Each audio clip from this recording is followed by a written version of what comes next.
we're filled with 100% Type A personalities. So the individual that goes out single ship at night, low level, in the weather, has got to be Type A and got to be a hard charger. With the limited number of aircraft that we have, it's incumbent on everybody in operations and in maintenance to identify with getting that single mission off, because the resources are so limited to do it.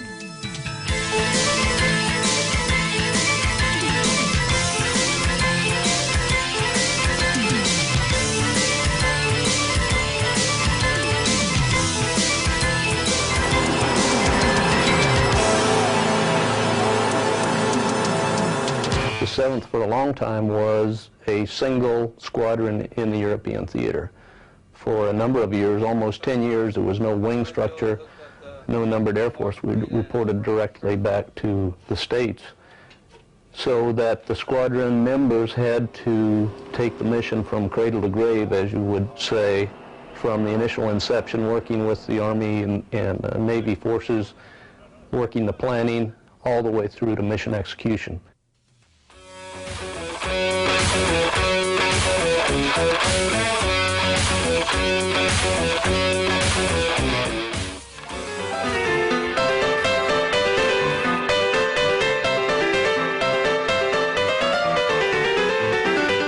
This may sound like a canned statement, but this comes from the heart. I've never seen such dedicated, superb maintenance consistently as I have in the last 4 years I've been in the squadron.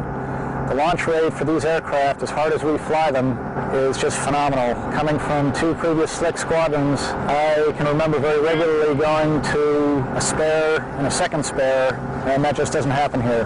Very, very infrequently. The maintenance is top-notch, period. When I leave Rhein-Main and I leave a team concept as the 7th SOS has, I can only hope that maybe I can bring that to a concept wherever I go, because that's what I'm used to.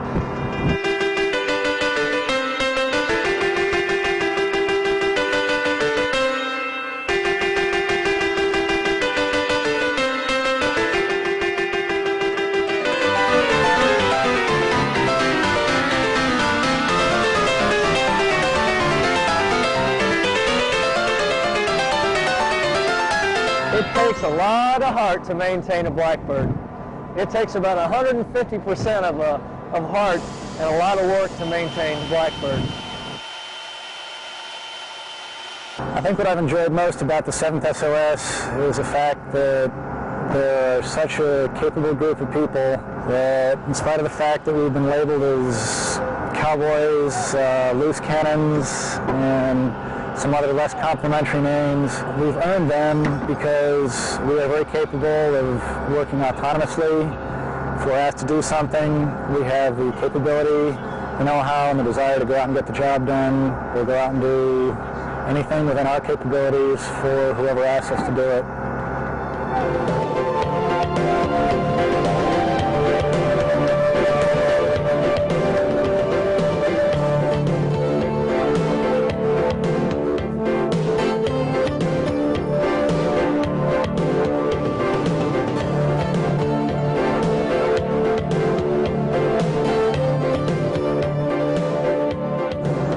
Traded anything for any other place, any other aircraft, any other opportunities. What I've done here is what I've wanted to do, and it's exceeded my expectations. It's been a ball. And it's blackbirds, blackbirds, blackbirds they cry.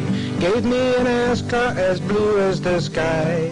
Blackbirds, where did you go? Went off to Athens for 1 week or so. Who did you work with and what did you do? Well, it's all top secret and I can't tell you.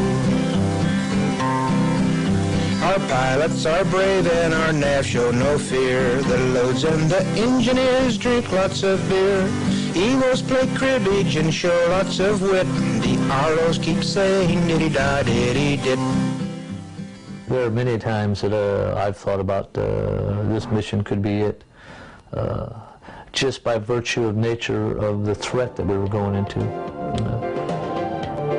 And that thought process, though, it causes you to plan better. causes you to look deeper into some of the aspects of the threat, the flight planning, the escape and evasion profile that you may need to do in order to get out with some sort of a belief in your own mind that I can survive and I can press on and get back, whether it be in any situation or survive a crash. Potential for always being deployed somewhere or getting deployed was always there. I'd say the best deployment I had been able to be part of was the provide comfort. They wanted us down there in a hurry, and we got there, and we got dropped right away, and we did so for the next 35 days. I hope that in my tenure here I've been able to be an inspiration to some of them. I know that they don't like to get butt chewing by me, but sometimes you have to do that. That's all part of growing and learning and being better as you progress on in your military career into your new places. I know, and I've talked to all of them, they're going on to bigger challenges. Some are going to Talon II, which is a brand new weapon system.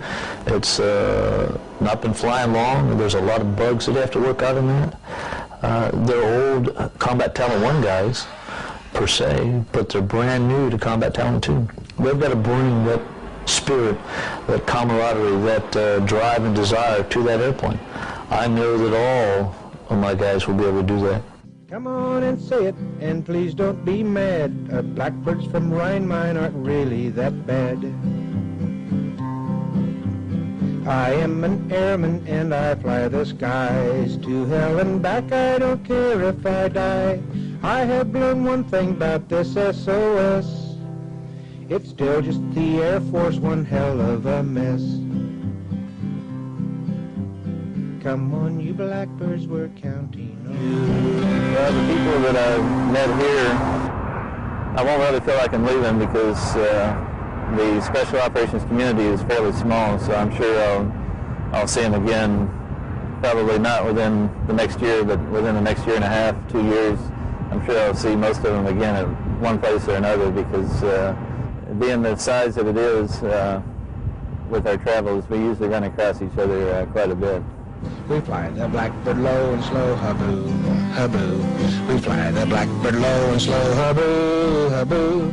And while we're flying so close to ground, we're dodging the trees or maybe a town. You know that we will never be found. The 7's going to do you. I feel privileged to be going to Alconbury with them, even though I've learned a lot here since I've been here. We're going to lose a lot of expertise through the squadron here, but we're going to be gaining a lot of expertise once we get over there also. I'm going to miss quite a few of the people that will not be a part of the 7th at Alconbury. For instance, Senior Airman LaFrancis. He's one of the troops at the SOC desk. He has been here longer than I have. He knows everything there is to know about special operations. We've also got Ground Com, a hardy old group, and a fine intel section who feeds us new poop. Clerks and the typists who do their jobs well, and the combat controllers who raise lots of... I've met a lot of good friends here, and you can't beat that in this tight-knit unit that the 7th is.